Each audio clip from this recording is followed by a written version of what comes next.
Why is this topic so important to you and near and dear to your heart? Essentially, I think sometimes it's very easy to feel like you're at a double disadvantage being a person of color and a woman. And I've often found myself in places where I'm the one fighting the fight. And so, you know, sometimes it gets frustrating, but I'm of the opinion that in order to actually succeed in making a change and making people culturally accepting and appreciative rather than appropriative, you shouldn't be afraid to have those hard, tough conversations.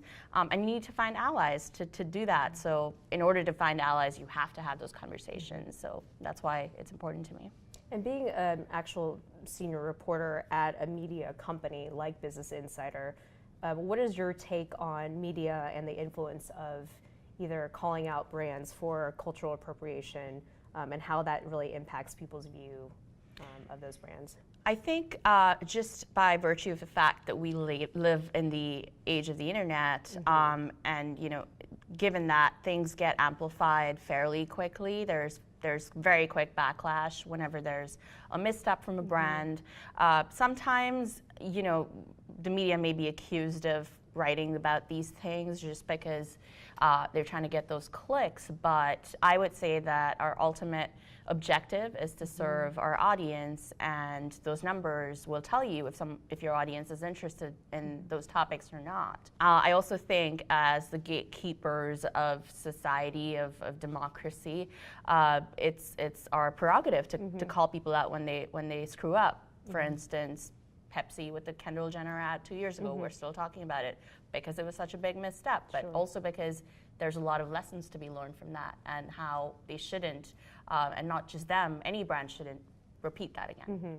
And as a woman of color, just even regardless of your background in media, like what are things that you would hope to see from marketers and advertisers moving forward as they think about diversity and inclusion in their organizations? Talent is a huge way to actually bring about change, and people should be looking outside of their comfort zones in terms of where they're going to recruit.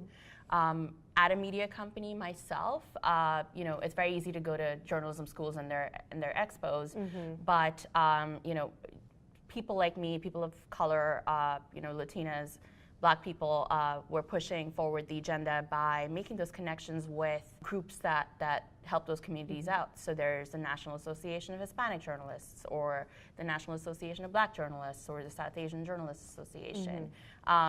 That is what we're trying to do, but in terms of brands, I think it's also bringing in more perspectives on the table, bringing in whether it's more diverse people from within your organization or outside from your agencies, just not having that conversation limited to the boardroom. Thank you so much. We are really honored to have you on our panel, and we really hope that your perspectives get out there into the world and that we're able to make change happen even long after South by Southwest is over.